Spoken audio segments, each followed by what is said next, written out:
Terminé, et j'aimerais laisser la place à mon frère Mamadou. Mon cher Mamadou, nous sommes heureux de t'accueillir avec Hortense. On pourrait les remercier pour leur engagement tout au long de cette semaine. Merci beaucoup. Et Mamadou reviendra au milieu de nous en 2020.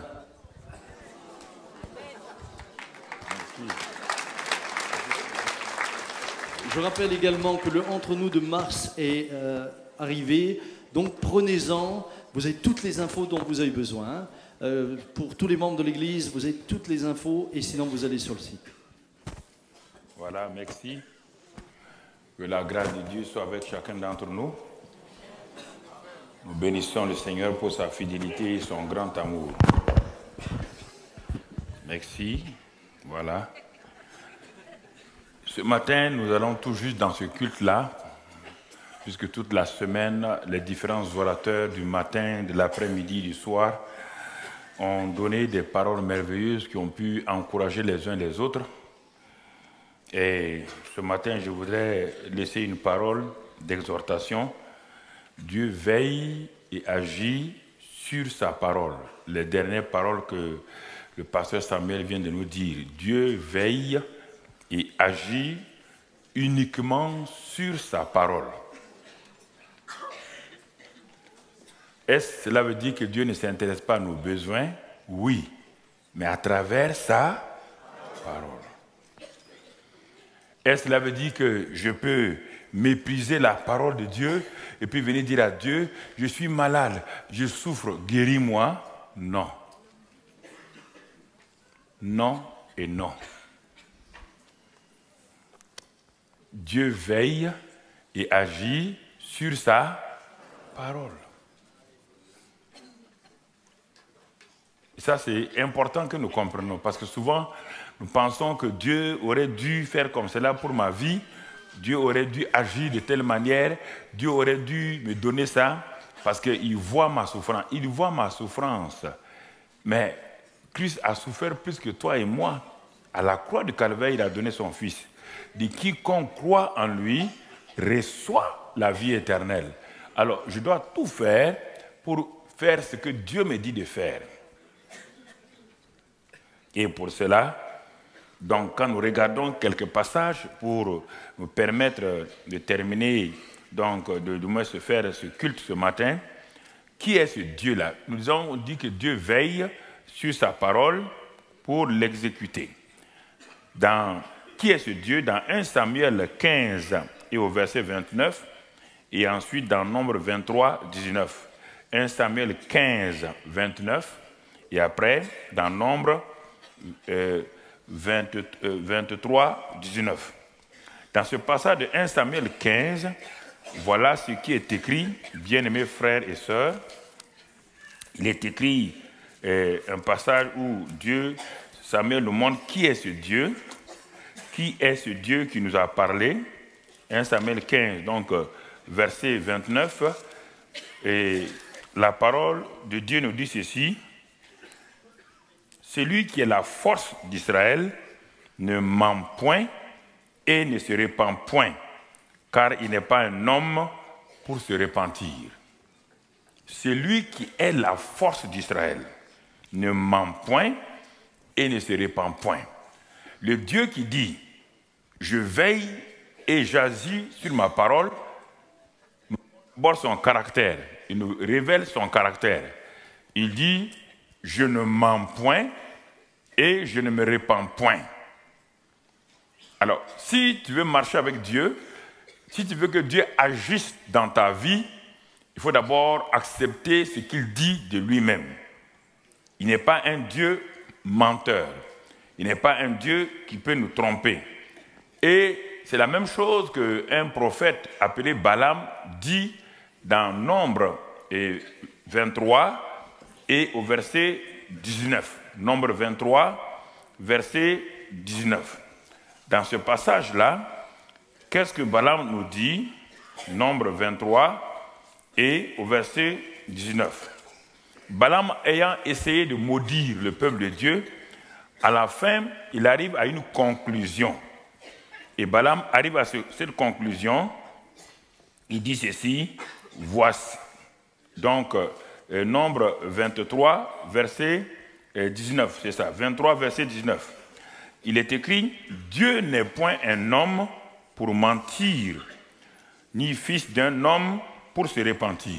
Vous voyez bien, Balaam et David n'étaient pas de la même génération. Mais pourtant, les deux ont dit la même chose textuellement. Cela veut dire que la parole de Dieu ne change pas de génération, elle ne se modernise pas.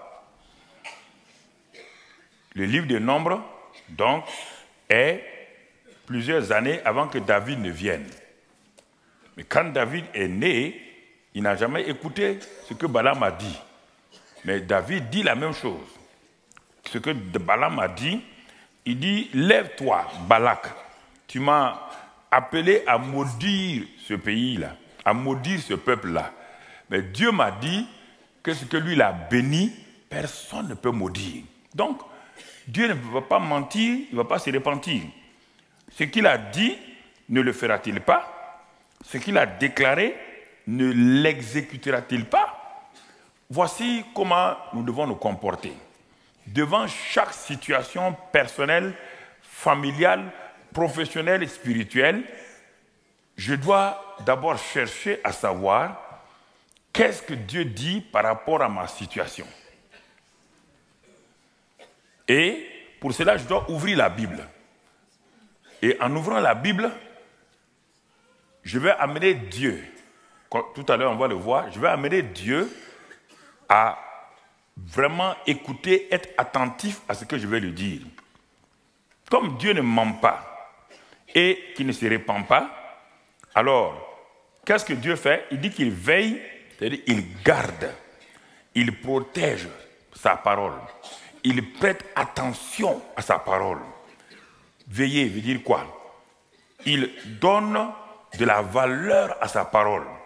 Veiller veut dire quoi? Il s'intéresse à sa parole, uniquement à sa parole.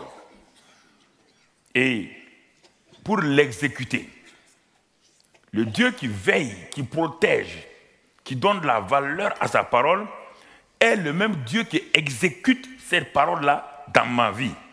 Exécuter veut dire quoi? Réaliser. Exécuter veut dire quoi? Agir.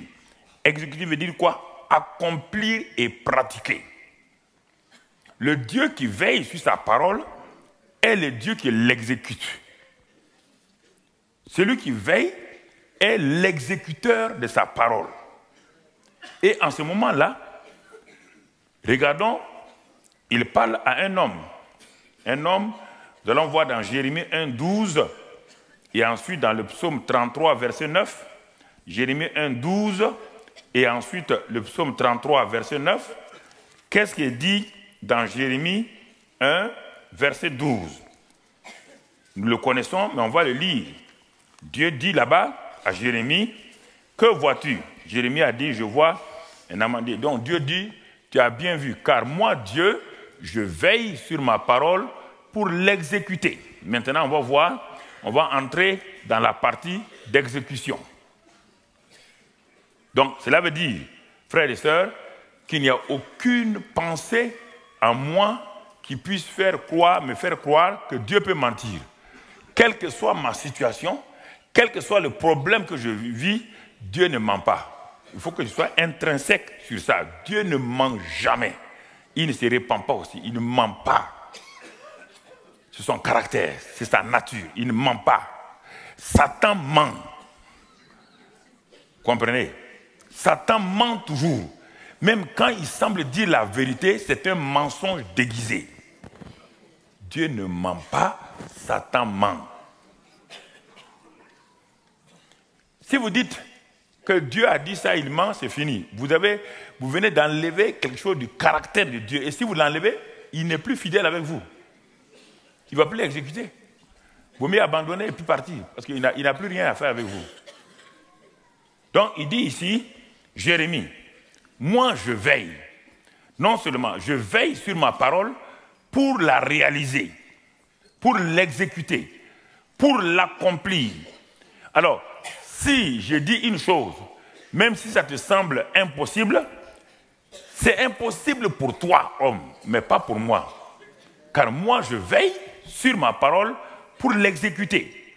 Ce sont ces passages dès ma conversion qui m'ont enraciné dans la parole. Parce que je me suis dit, si Dieu a un tel caractère, s'il ne ment pas, puisqu'il dit qu'il ne ment pas, donc pourquoi moi, un homme, je vais douter, même si je ne vois pas la chose, le problème vient de mon côté, pas du côté de Dieu. Et dans le psaume 33 que j'ai donné, et ensuite Ésaïe 43, verset 26, psaume 33, verset 9, et ensuite Ésaïe 43, 26, qu'est-ce qu'il est dit dans ce psaume 33, verset 9, que nous connaissons aussi? Car Dieu dit et la chose arrive. Vous entendez? Il dit, il ordonne et la chose existe, même si elle n'est pas là. Alors, ça a fermé ma confiance en Dieu. Ah bon? Même si la chose n'existe pas, il est capable de dire et la chose va venir à l'existence. Regardez son caractère. C'est sur ça que je me base. Je ne me base pas sur mes problèmes en disant Dieu, tu vois, pasteur, priez pour moi parce que Dieu doit comprendre mes souffrances. Dieu ne comprend pas les souffrances, Dieu comprend sa parole. Si c'est la souffrance là, Jésus a souffert plus que toi. Il aurait dû comprendre la souffrance de Jésus. Quand Jésus disait mon Dieu, pourquoi m'as-tu abandonné? Il aurait pu dire ah oui, c'est vrai, hein, je me répands. Je fais souffrir mon fils, je vais enlever la souffrance. Il ne l'a pas fait.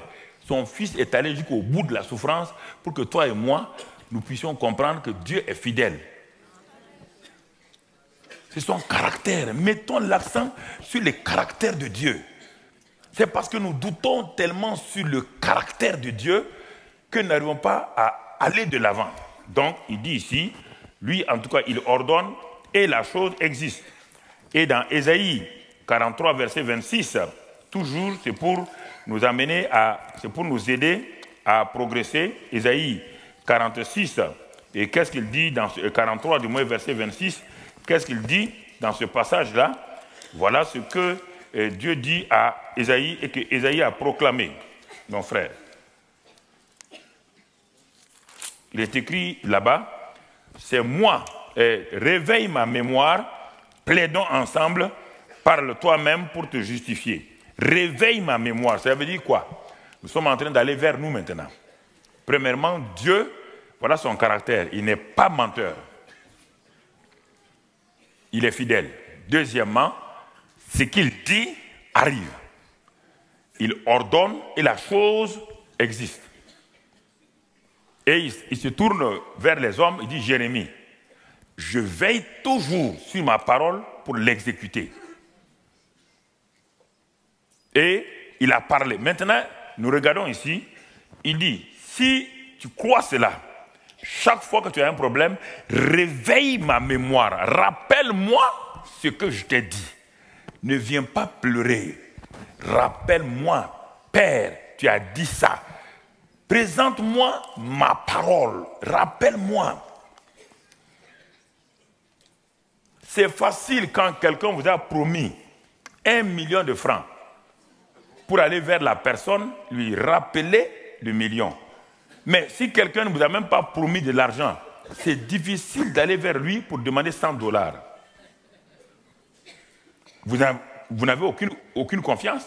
Vous partez vers lui avec l'espérance qu'en exposant votre problème, il va vous écouter. Et ce monsieur est libre de vous donner les $100 ou pas. Mais lorsque quelqu'un vous dit, demain, on va vous jeter en prison parce que vous devez une dette, vous devez payer. Il vous dit ce soir, demain matin à 6 heures, venez prendre le million. Mais vous dormez, ça crée en vous une espérance. Et cette espérance va vous amener vers lui. Et quand vous arrivez, vous n'avez pas besoin de vous lui rappeler simplement. Votre présence va lui rappeler qu'il a fait une promesse. Mais vous ne pouvez pas vous dire que j'ai la foi lorsque quelqu'un ne vous a rien promis. Vous devez présenter à Dieu ce qu'il a dit, sa parole. Puisque la foi vient de la parole. Puisque Dieu veille sur sa parole. Vous venez avec la parole. Dieu, lui, veille sur sa parole. En ce moment-là, vous deux, vous serez d'accord. Et si vous n'avez rien, vous priez et vous attendez jusqu'à ce que Dieu vous donne une parole. Samuel nous a fait le témoignage l'autre jour de ce qui est arrivé à la maman. Et le papa Jean attendait. Il sait que Dieu guérit. Il a vu Dieu guérir des multitudes de gens. Il a vu Dieu ressusciter des morts. Mais pour sa propre femme, il ne pouvait pas dire, bon, j'ai vu des gens guéris, j'ai vu des gens ressusciter, je vais ressusciter ma femme. Non. Il attendait patiemment. Au moment où les enfants étaient troublés, au moment où les gens priaient, lui, il a prié. Et à un moment donné, la parole est venue. Et quand la parole est venue, la parole a créé dans cet homme-là une assurance. Malgré le fait de voir sa femme dans cet état-là, il disait aux enfants, non, Dieu m'a parlé. Dieu m'a parlé.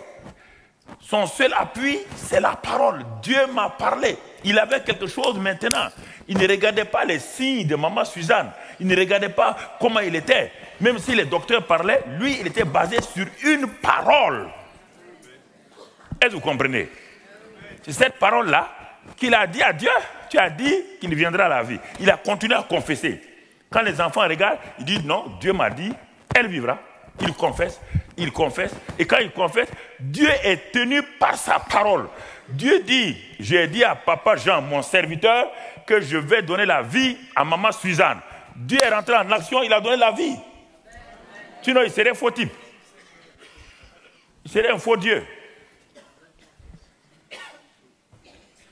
Donc, ne vous précipitez pas pour prier d'abord avant. Quand je dis ça, certains ont dit, mais pasteur Karambi dit de ne pas prier. Moi, je dis de ne pas prier. Nous avons la première tour de prière francophone. Nous prions 24 sur 24. Non, mais si vous priez que ça ne marche pas, il faut vous arrêter. Ce n'est pas la prière, c'est de la récitation. Vous êtes en train de réciter les fables de La Fontaine. Simplement. Vous récitez. Et ça ne marche pas.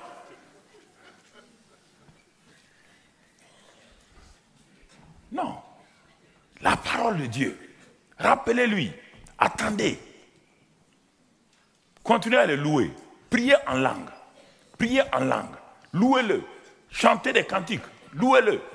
Et à un moment donné, il va vous donner une assurance en vous, une parole pensée ou une parole audible ou quoi, et il va vous parler.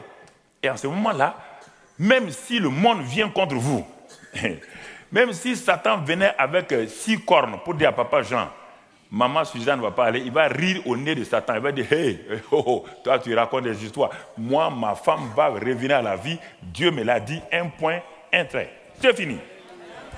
C'est cette certitude-là. Quand je vous parle, c'est le même sujet que je vous ai parlé toute la semaine sur la foi, mais je l'ai pris sous un autre angle, en parlant Dieu verse sa parole. C'est la même chose. Maintenant, je vous donne l'autre aspect. Parce que la parole de Dieu a 2 aspects tranchantes. Je vous ai donné l'autre aspect tranchant, mais s'il y a des gens qui sont des totos et n'ont pas compris, je change maintenant, je donne l'autre parole. Même les totos vont comprendre ce que j'ai dit.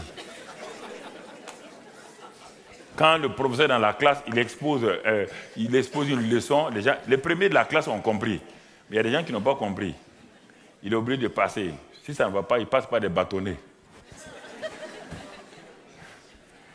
Quand il dit 2 plus 2 égale 4, le toto est assis, il dit 2 plus 2 c'est quoi? Après il prend 2 bâtonnets. 1 bâtonnet plus 2 bâtonnets, 2 bâtonnets plus 2 bâtonnets, ça fait 4 bâtonnets. C'est ça que je suis en train de faire maintenant pour que les totos puissent partir quelque chose.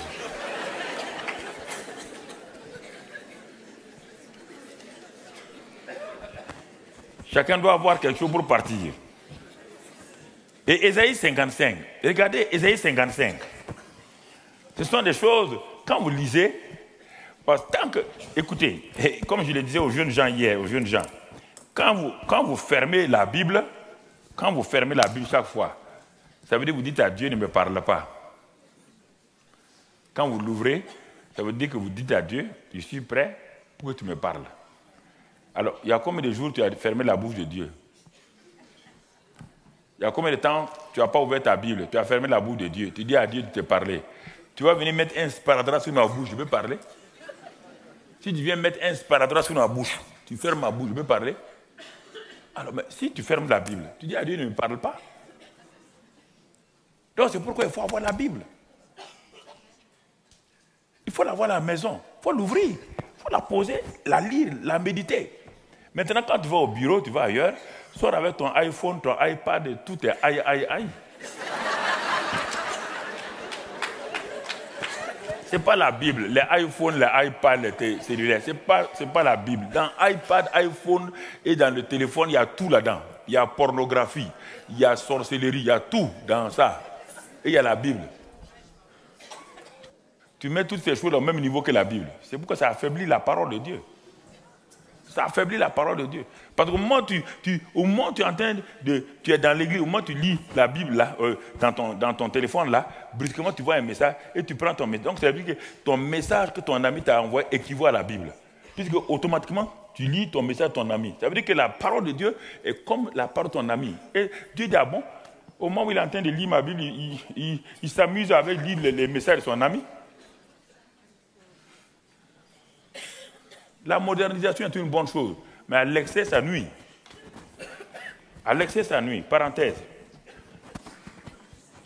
Alors, frères et sœurs, Ésaïe 55, que vous connaissez bien, il dit, de même que la pluie descend, la pluie de la neige descend, sans retourner vers le ciel, sans féconder, germer la terre, donner la sémence au semeur et du pain à celui qui mange.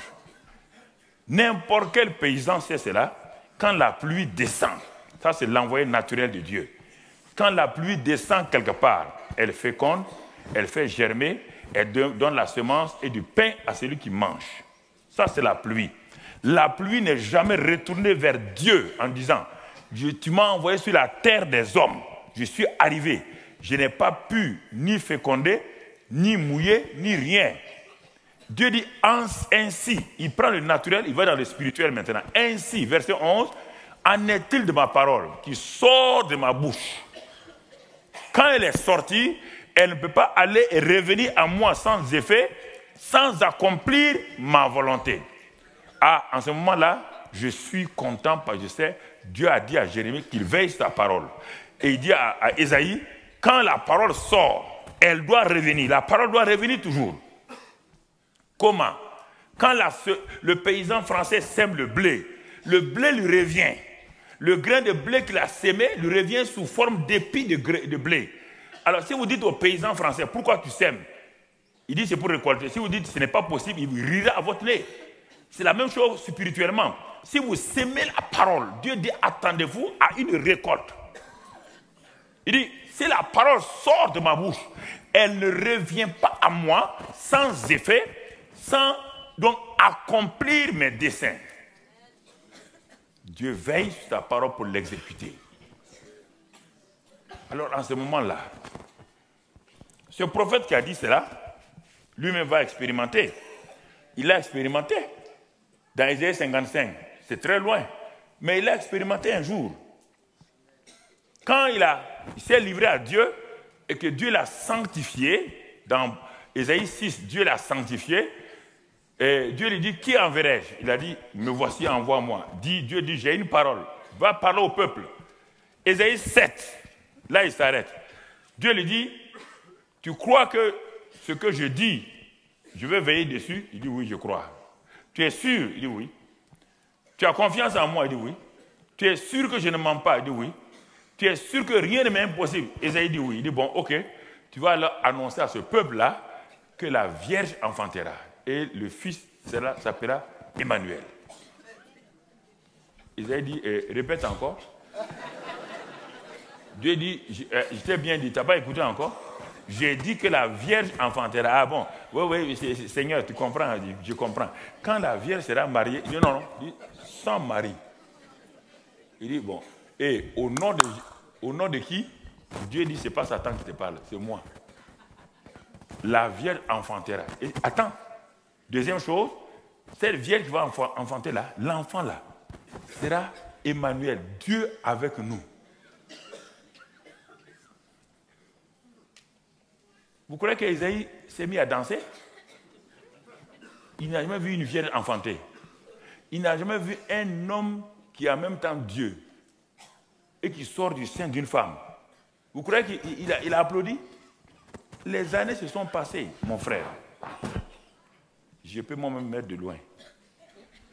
Les années se sont écoulées. Et quand Esaïe a annoncé ça à l'église, au cours du culte de sabbat, samedi, les gens ont dit le prophète a parlé, c'est un grand prophète. Les gens ont dit, mais papa Esaïe, ça fait 20 ans que tu as annoncé ton affaire.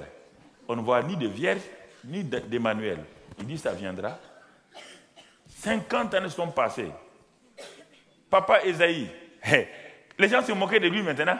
Voilà, les faux prophètes sont parmi nous. Il a annoncé quelque chose qui, sûrement, il a dû manger de la bouillabaisse marseillaise.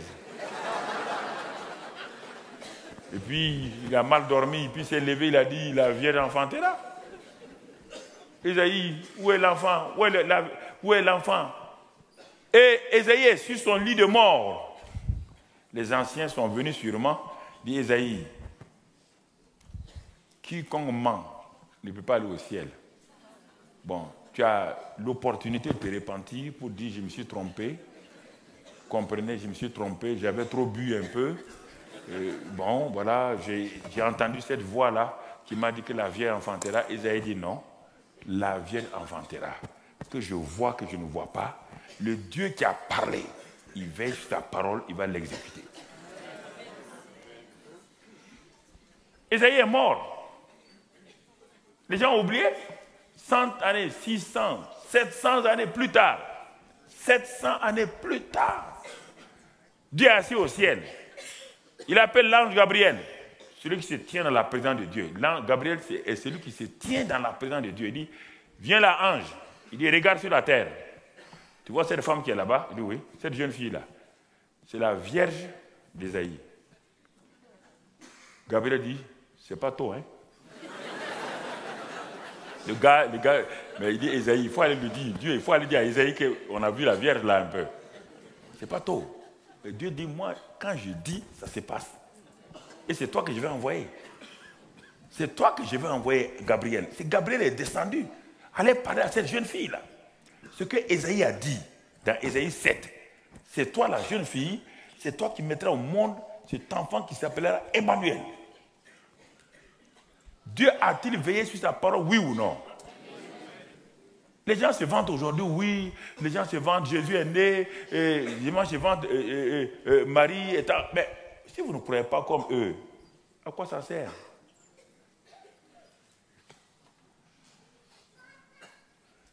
Ce n'est pas une affaire de se battre sur les personnes, c'est une affaire de s'attacher à la parole de Dieu.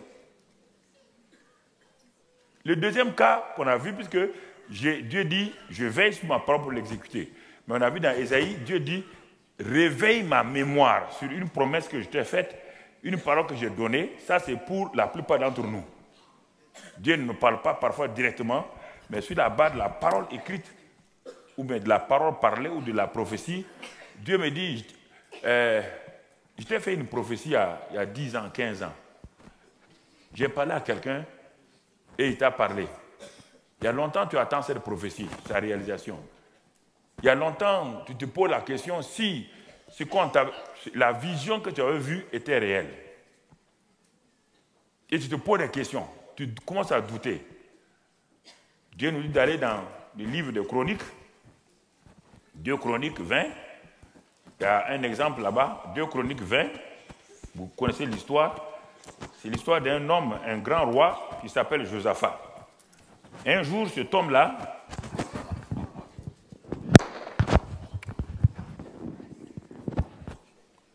a eu des problèmes. 2 Chroniques 20. Et quel est ce problème-là? On vient lui annoncer un bon roi, un roi qui obéit à Dieu.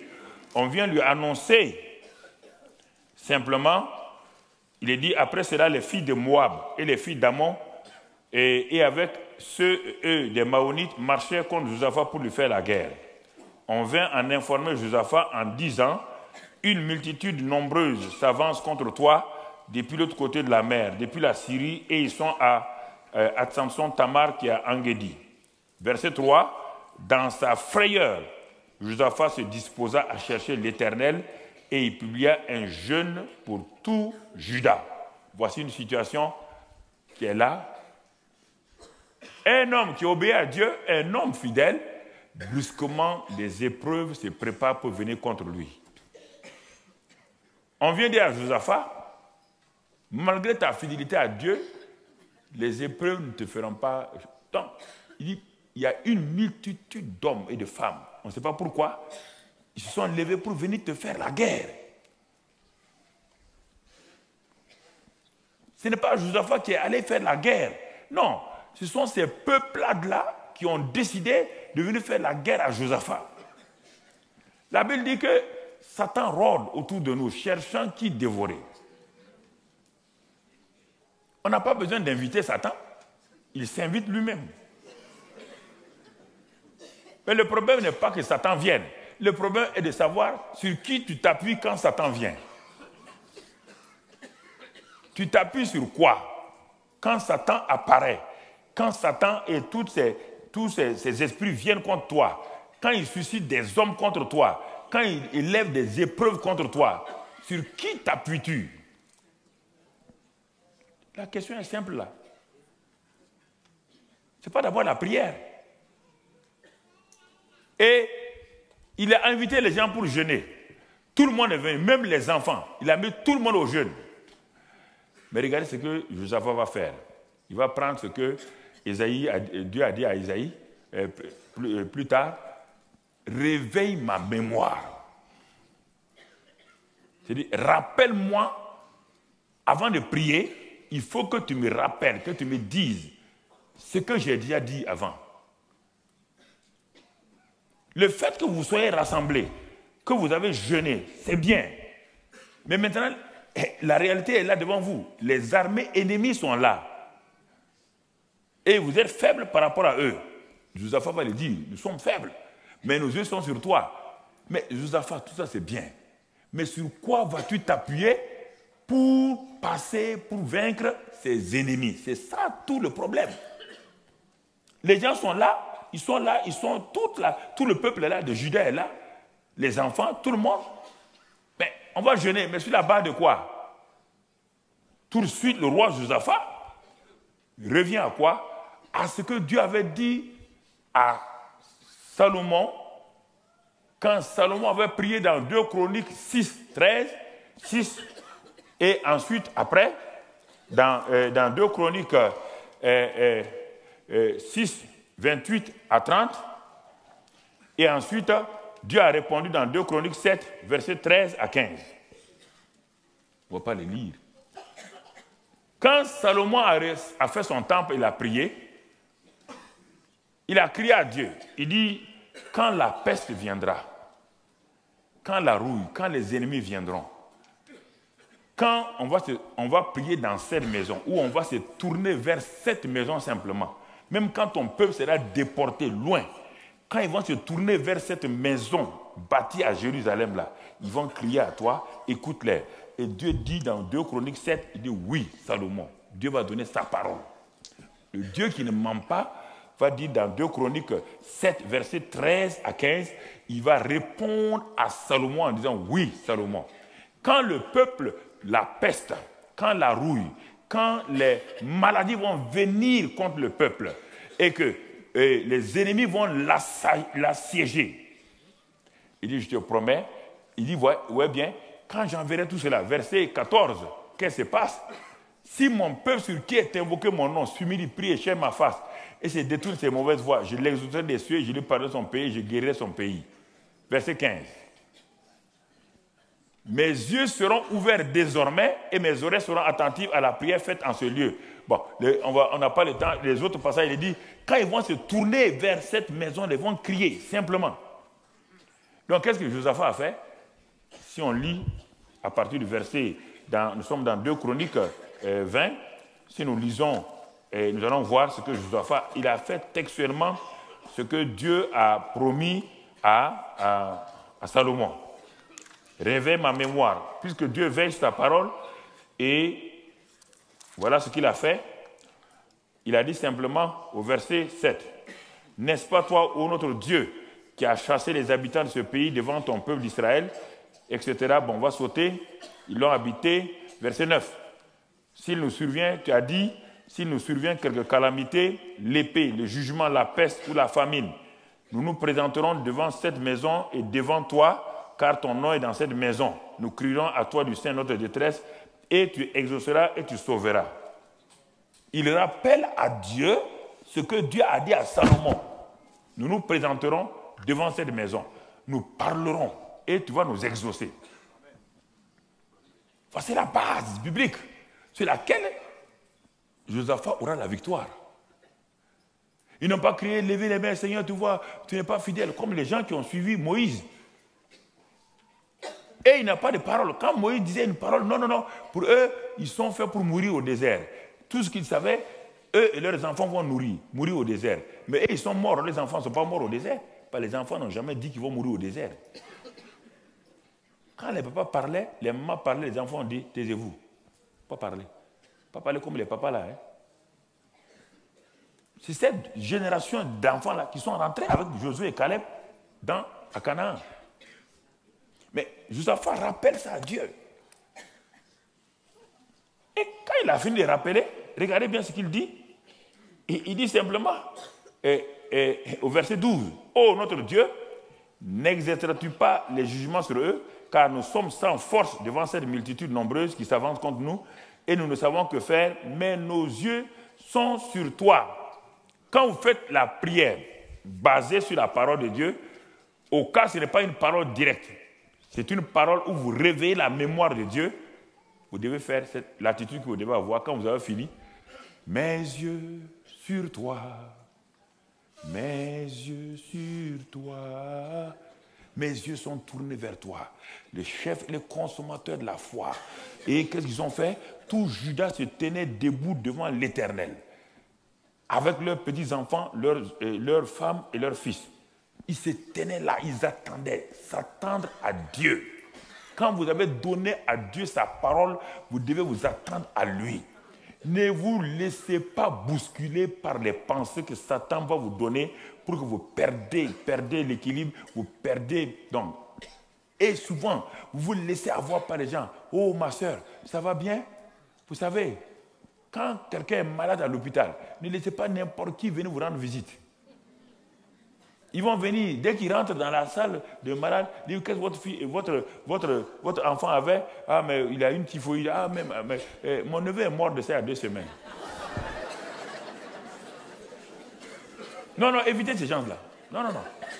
Quand Jésus partait quelque part, ce Jairus là, il a mis au dehors tous les pleureurs. Il y a des pleureurs professionnels qui s'en vont dans les lieux de funérailles, les yeux secs. Mais à quelques mètres, tout juste avant, pour rentrer, ils commencent à crier, ils provoquent des larmes. Et quand ils ont fini, ils sont sortis, ils sont en train de rire encore de l'eau. Ça, c'est des pleureurs professionnels. Faites attention. Ne laissez pas les gens venir voir. Et surtout quand les gens sont dans le coma, le problème, c'est que Dieu m'a appris cela. Des gens étaient dans le coma, on a parlé devant eux, ils sont morts à cause de ça. Je ne savais pas que certains comateux entendaient. Jusqu'au jour où nous sommes allés prier pour une petite fille de 12 ans, et la petite fille était dans le coma, donc les docteurs l'avaient vraiment renvoyée à la maison, ils ont dit aux parents, bon, on ne peut plus rien, et les parents qui étaient des musulmans nous ont appelés. Je suis allé avec un des chrétiens, et nous sommes mis à genoux, on a prié en langue, on ne sait pas comment prier, puisque l'enfant est dans le coma. Et le Saint-Esprit me dit, tiens sa main et parle-lui. Il dit, mais Seigneur, elle est dans le coma depuis l'hôpital, là, ils ont dit, c'est fini. Dieu dit, mais tiens sa main. J'ai dit à l'autre chrétien, lui, tiens l'autre main. Et Dieu dit, parle-lui. Mais je lui dis, mais ça n'a pas de sens. Et Dieu dit, parle-lui. Et je lui ai dit, petite fille, si tu m'entends, serre ma main. Et j'ai attendu, mais ça ne venait pas. Je me suis dit, peut-être je me suis trompé. Mais à un moment donné, j'ai vu des mouvements viennent tout doucement. Tout doucement. Tout doucement. Je me suis dit, peut-être c'est ma pensée. J'ai dit une seconde fois, si tu m'entends, serre ma main. Et encore, les yeux ne sont pas ouverts, rien. C'est-à-dire quand on l'a touché, il n'y a rien. Mais c'est là que j'ai su que beaucoup de gens sont morts parce que leurs parents causaient devant eux, les visiteurs causaient que telle maladie a tué telle personne. Telle maladie a tué telle personne. Ça veut dire que la même maladie va tuer votre malade.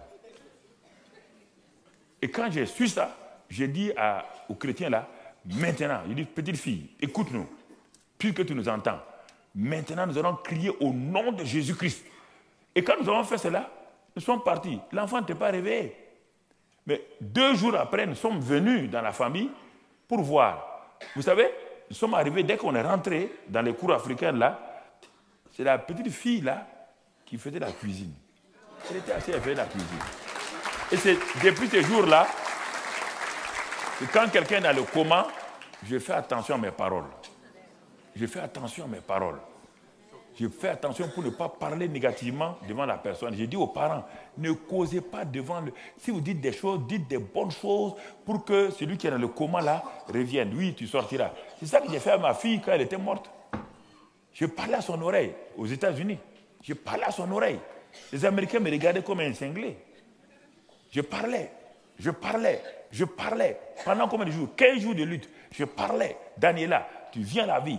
Ton esprit revient à la vie. Tu reviens à la vie.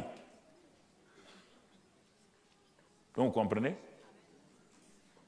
Attendez-vous à Dieu. Et vous voyez, ils ont fini de parler. Quand ils ont fini de prier, ils n'ont plus parlé. Il faut s'attendre.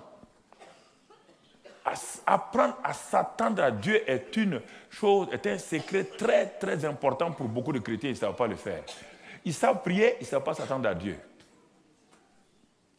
On s'attend à Dieu dans le silence, mais pas un silence béat, pas un silence où on fait le vide dans la mémoire. Si tu fais ça, Satan va t'avoir. Un silence respectueux. Et si tu veux, tu peux prier en langue tout doucement. Tu t'attends à Dieu. Et en s'attendant à Dieu, regardez la réaction, le verset qui suit, on dit verset 14. Alors quoi? Lorsque Judas se tenait debout, après avoir parlé, après avoir révélé la mémoire de Dieu, tout Judas qui se tenait debout, alors l'Esprit de l'Éternel saisit au milieu de l'assemblée Jacques Agiel. C'est en ce moment que l'Esprit de Dieu est là, se manifeste. L'Esprit de Dieu veut une issue pour se manifester. Mais parfois, vos pensées l'ont bloqué. Vos pensées sont sur la mort. Vos pensées sont sur l'échec. L'Esprit de Dieu cherche comme de l'eau qui passe. Quand l'eau coule quelque part, l'eau veut passer. Il cherche un moyen pour passer. Elle cherche un moyen pour passer. Si vous ne lui permettez pas, tôt ou tard, l'eau va renverser votre mur pour passer. En ce moment, c'est un dégât. Alors, c'est la même chose avec l'esprit. Vous avez prié sur la base de la parole de Dieu. Vous avez prié. Attendez-vous à Dieu. Attendez-le. Il dit qu'il viendra.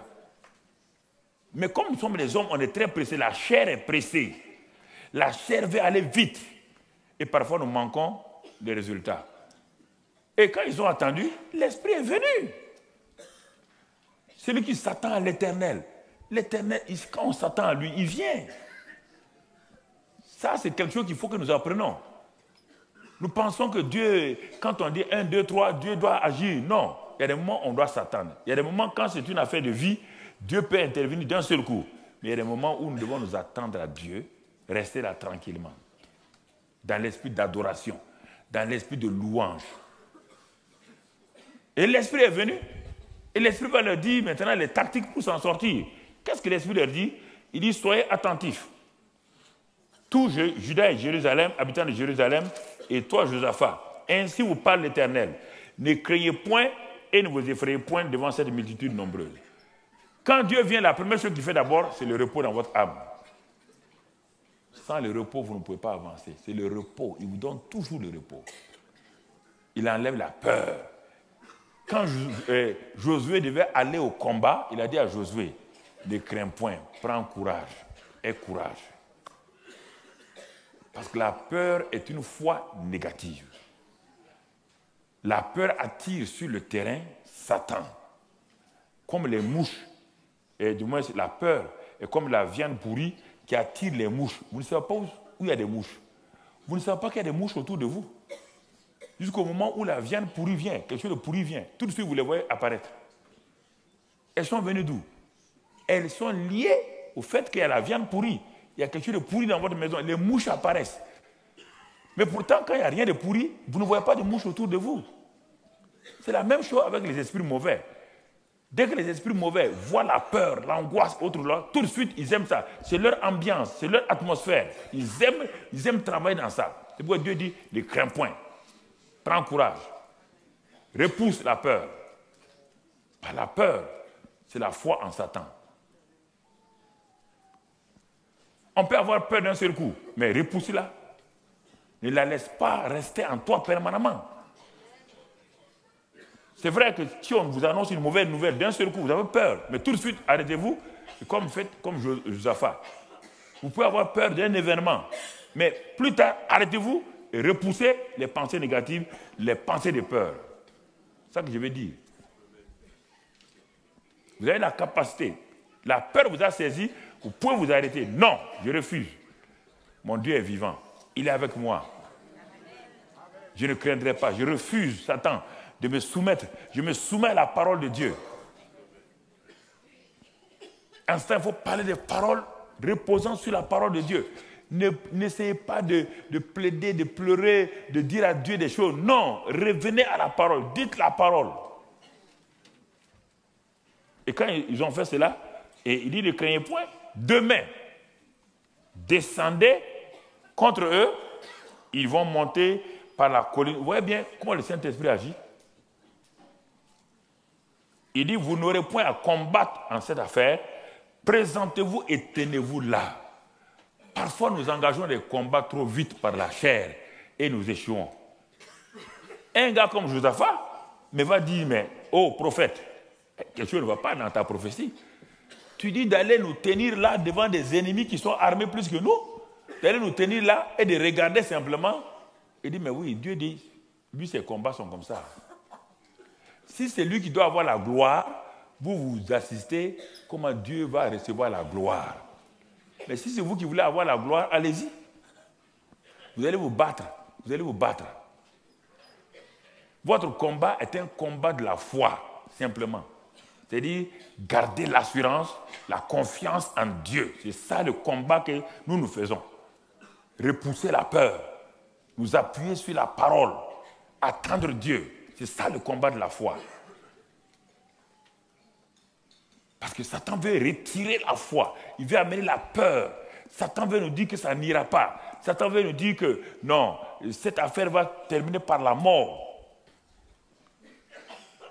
Donc, le combat de la foi, ce n'est pas le combat contre les démons, non. Non, non, non. C'est le combat pour rester dans la foi de Dieu, dans la parole de Dieu, et repousser la peur et dire que Dieu a raison. Et le dernier mot lui revient. C'est ça. Parce que Satan assaille vos pensées quand rien ne va. Tout semble, on dirait qu'il y a du feu autour de vous. Il assaille vos pensées. Il va vous dire, ça n'ira pas. Vous n'en sortirez pas. Vous serez vaincu. Ici, vous serez humilié. Vous serez détruit. Vous serez vaincu. Et quand ils ont fait cela, il dit, demain, descendez contre eux. Vous n'aurez point à combattre en cette affaire. Présentez-vous, tenez-vous là et vous verrez la délivrance que l'Éternel vous accordera. Juda et Jérusalem, ne craignez point et ne vous effrayez point. Demain, sortez en leur rencontre et l'Éternel sera avec vous. Malgré le fait qu'ils n'ont rien vu encore, ils n'ont pas vu de résultat. Regardez l'attitude de Josaphat, le verset qui suit. Josaphat s'inclina, ça c'est très important. Il s'inclina, c'est-à-dire qu'il va adorer Dieu. Il va adorer Dieu avant le résultat. Avant le résultat. La parole de Dieu a été donnée. Ils ont prié selon la parole. Ils ont attendu. La parole prophétique est sortie. Quand la parole prophétique sort, ce n'est pas automatique. La parole prophétique demande des attitudes. Beaucoup de gens ont reçu des prophéties, ça ne se passe pas parce qu'ils ont cru que les prophéties vont tomber sur eux comme des pommes mûres. Non. Quelle est votre attitude? Ah, on m'a fait une prophétie, ça ne se passe pas. Oui, une prophétie vient d'être faite. Mais qu'est-ce que l'attitude, c'est quoi? Il s'inclina le visage contre terre et tous Juda et les habitants de Jérusalem tombèrent devant l'Éternel pour se prosterner en sa présence. Proskuneo, l'adoration. Se prosterner. C'est ça, adorer. Proskuneo. Lever les mains, c'est bénir Dieu. Lisez la Bible. Chanter, louer. Mais adorer, c'est tout. Proskuneo. Bon, comme on est assez moderne, on vient avec des cravates, on ne veut plus faire ça.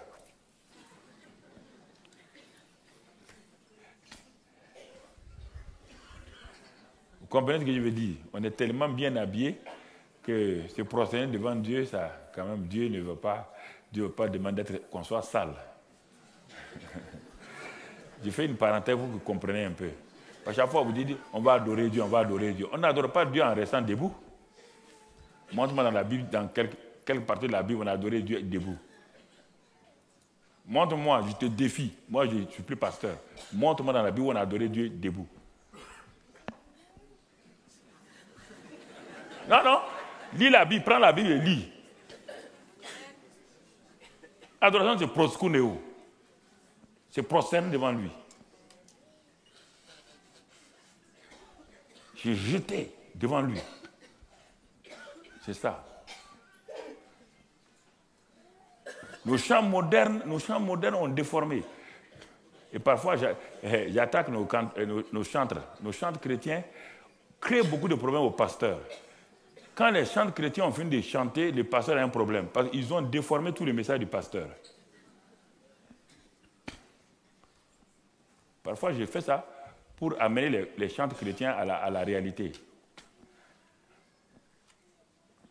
Ils chantent des choses, nous allons voir Dieu. Dieu va faire telle chose, telle chose. Dieu a déjà fini. Avec Dieu, c'est l'œuvre achevée. Dieu a fait. Dieu ne fera pas. Prenez les chants américains, vous les traduisez. Dieu ne fera pas, il a déjà fait. Dieu a tout accompli. On dit de prendre possession.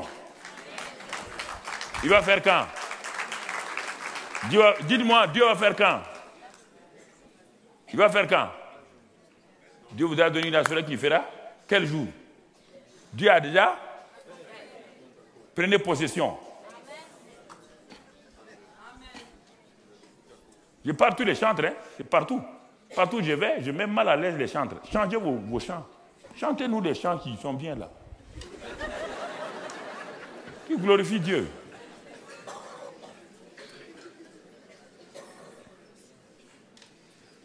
Par exemple, hier, avec les jeunes, je me suis préparé pour venir faire le temps du ministère. Ils m'ont volé mon temps hier. J'étais frustré. Ils ont chanté longuement, ils ont prié les uns pour les autres. Mais si vous invitez un orateur, les jeunes gens, pour un temps de jeûne, vous chantez 10 minutes et vous laissez l'orateur. C'est que Dieu va le dire, il va faire. Il y a un temps de ministère. Quand après la prédication, il y a un temps de ministère. Il disait la Bible, il y a un temps de ministère toujours après la prédication. Parce que prêcher, ça ne fait rien. Ça devient comme les Espagnols. Au temps de Franco, ils disaient une guardia civile, un santo, une guardia civile, un santo, pour aller au ciel. Pour aller au ciel, il faut un garde civil, un saint. Un garde civil, un saint. Le temps du ministère est important. Le temps du ministère est important. Quand le temps du ministère vient, les chants se mettent en place. Et l'orateur conduit ce temps d'adoration et de louange. Parce qu'il est sous l'onction. Et maintenant, il demande des chants qui correspondent à la chose. Parce que les chants ne peuvent pas provoquer eux-mêmes. Ils ont l'onction. Ils ne peuvent pas provoquer. Ils préparent le cœur des gens, l'atmosphère de la présence. Et l'orateur qui porte l'onction sur lui, c'est lui qui rentre dans ça. Et maintenant, il va. Et Dieu lui donne des paroles. Et c'est à ce moment-là, vous allez voir. On était déjà à 22h. Je ne pouvais plus continuer. Ça, c'est important. Regardez. Regardez. Et qu'est-ce qu'ils vont faire? Quand ils ont eu toutes ces paroles-là, la seule chose, Joseph a dit, nous devons adorer Dieu. Il n'y a plus rien à faire.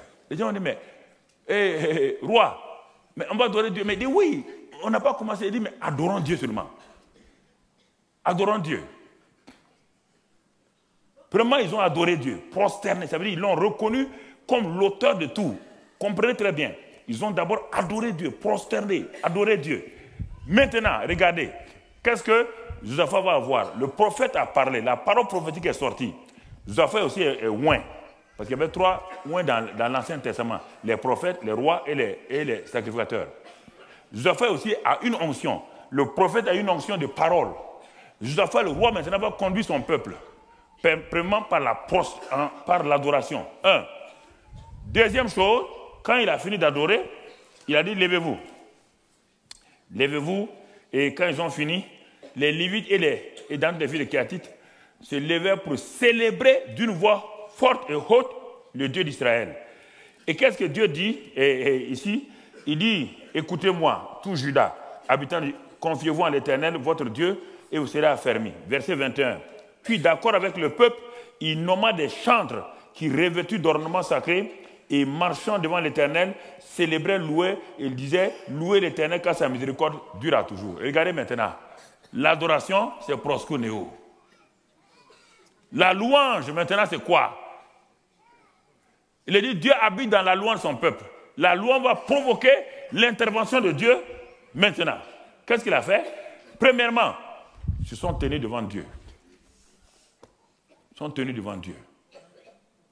Dieu dit, Seigneur, nous te rappelons ta parole. Nous avons des problèmes. Nous avons un problème familial. Le mari et la femme se tiennent là. Seigneur, nous avons un problème familial. On ne sait pas ce qu'on doit faire. Bon, cherchons. La femme dit, cherchons, chérie, cherchons un passage. Cherche un passage. Elle dit, bon, tiens, on va se baser sur ça. Dieu a promis ça, dans la parole. On va se baser sur ça. Il commence à prier Dieu, en rappelant à Dieu ce qu'il a dit. Mais après ça, ils s'attendent à Dieu. Vous comprenez le mécanisme? Ils s'attendent à Dieu. Après la prière, ils s'attendent à Dieu. Dieu a parlé. Une parole prophétique vient. Une parole inspirée vient. Une parole de connaissance vient. Une parole de sagesse vient. Ou une vision vient. Après, c'est là, mon frère, quand ça vient, qu'est-ce qu'ils font maintenant? Dès que cela vient, ils ont l'assurance dans leur cœur, ils commencent à adorer Dieu. Jésus-Christ, je t'adore, je te donne ma vie. Ils adorent. Quand ils ont fini d'adorer Dieu, l'adoration revient à Dieu. Là, dans l'adoration, Dieu ne fait rien. Dieu, c'est-à-dire qu'on le laisse sur son trône, on l'adore en tant que Dieu. C'est la louange qui va amener le mouvement de Dieu maintenant. Quand ils ont fini l'adoration, vous avez vu, il a réuni les chantres et tout le monde. Il dit maintenant, on va appliquer la tactique de la louange. Et ils ont commencé à louer Dieu. Judas en avant et la bataille est gagnée. Judas en avant et la bataille est gagnée. Gloire à Jésus. Ils ont commencé à louer Dieu. Au moment où ils louaient Dieu, il a dit, au moment où ils louaient Dieu, brusquement, la présence de Dieu s'est manifestée parmi les ennemis. Confusion entre eux. Ils ont commencé à se tuer. Et quand Judas arrive sur le sommet de la colline, il voit que dans toute la vallée, les armées ennemies se sont entretuées. Ils sont allés, ils ont pris les dépouilles, ils ont pris tout. Donc, Dieu veille sur sa parole. Donc, je résume par là et on s'arrête. Mon frère.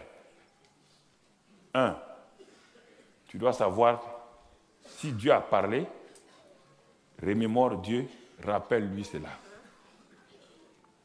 C'est pourquoi Jésus a rappelé, il a dit à Marthe, je t'avais dit il y a 4 jours, quand tu as envoyé des gens me dire que ton frère Lazare est malade, j'ai donné une parole. Tu n'as pas écouté.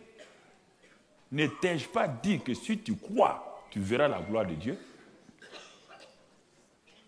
Quand je suis venu, j'ai dit, je suis la résurrection. Tu as dit oui, le jour de la résurrection. Je t'ai dit, il n'y a pas de jour de résurrection. Il n'y a pas de jour de résurrection sans celui qui est la résurrection. Sans celui qui est la résurrection, il n'y a pas de jour de résurrection. Je suis la résurrection, je suis la vie. Il n'y a pas de vie. C'est moi la vie. C'est moi le chemin. C'est moi la résurrection. Marthe, pourquoi tu inventes des histoires comme ça, quel jour de la résurrection? S'il n'y a pas la résurrection, il n'y a pas de jour de la résurrection. C'est moi la résurrection. Et quand je suis devant la mort, la résurrection, rapidement, domine la mort. Sans problème. La résurrection veut dire quoi? Capacité de ramener quelqu'un qui est mort à la vie. Regarde, viens, allons-y. Roule la pierre. Ils ont dit non, il sent. Ne t'ai-je pas dit, roule la pierre, ils ont roulé. Qu'est-ce qu'il a dit? Puisque je suis la résurrection, est-ce qu'il a commencé à prier?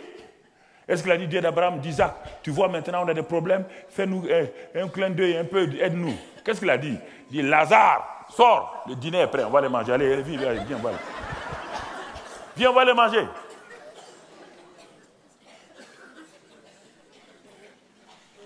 Il faut comprendre la parole de Dieu. Ils ont prié sur la base de la parole. Le Saint-Esprit a donné une parole, maintenant, d'actualité. La parole écrite, ils ont prié. La parole d'actualité est sortie de la bouche du prophète, comme vous le faites ici. La parole de prophétie sort, ça c'est la parole d'actualité. Maintenant, quand c'est sorti, ils ont adoré. Et quand ils ont adoré, l'homme de Dieu dit, bon, on va aller maintenant sur le combat, en louant simplement Dieu. Ils sont allés, la victoire. Comme le prophète a dit, vous verrez Dieu agir, vous n'avez rien à faire dans ce combat. Est-ce qu'ils ont eu quelque chose à faire? Ils sont allés, mais comme tu ne lis pas la Bible, tu ne sais pas. C'est ton problème. Si je te dis n'importe quoi, si je te dis psaume 20, verset 52, tu vas dire Amen. Alors que dans le psaume 20, il n'y a pas de verset 52. Non, le chrétien ne lit pas la Bible, on le dit n'importe quoi. Psaume 20, oui, c'est ça. Vous savez, frère, nous savons que l'évangile de Jean dit, on va lire aujourd'hui Jean 45, verset 22. Et puis il ouvre sa Bible. Il n'y a pas de Jean 45, verset 22. Ça veut dire que tu ne connais pas la Bible. Tu as un problème. Tu ne connais pas la Bible. Et c'est ça qui a... Ton problème, c'est ça. Tu ne connais pas la parole de Dieu. Tu ne t'appuies pas sur ça. Comment Dieu va travailler? Dieu dit qu'il veille sur ça. Il veille sur ça. Pas autre chose. Il veille sur ça. Voilà ce que je voulais te laisser. Maintenant, si tu es Toto, tu es devenu Tata. Que Dieu te bénisse. Que Dieu te bénisse.